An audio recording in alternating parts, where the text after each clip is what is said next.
Yeah, well, I mean, the great thing about working with college players is just the growth and the development that we've seen, that I've seen with them. I saw a little bit of that last year when I was at Washington with Coach Fish and Steve out there, to see how much the players improved from the spring until the start of training camp. And this year, of course, we haven't started training camp yet, but through the course of the spring, the amount of improvement that our players made in those 15 days, most of which were in pads, is something that you never saw in the NFL because we never, could wear pads in the off season. So how much better the players got in their fundamentals, their footwork, their hand placement, leverage, tackling, so forth. All the physicality things that come with different positions, whether that's press release, jams, and so forth.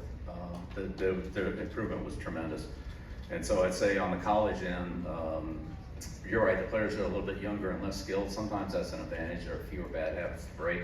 But I would say also the players are, I'd say, much more receptive to the coaching. They haven't had as long with the way that they were doing it, through a college career, maybe even through some pro years, where they were, starting to develop some habits they were comfortable with, and they were a little harder to change. I'd say, with our players, they've been very receptive to everything we've asked them to do.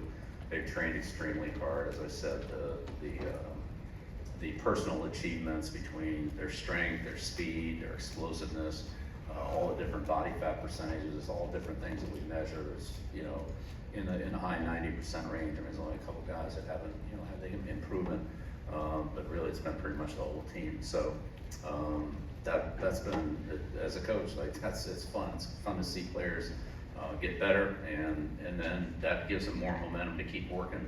I know we've given the players a couple of weeks off, in the training cycle from time to time, and in a lot of cases they come back even a little bit further ahead of where they were when they left, which kind of indicates they continue to work hard in their training. So, we're excited to see all of that manifest itself out on the field when we actually start playing football. But I think we'll be ready to start when we get going next week.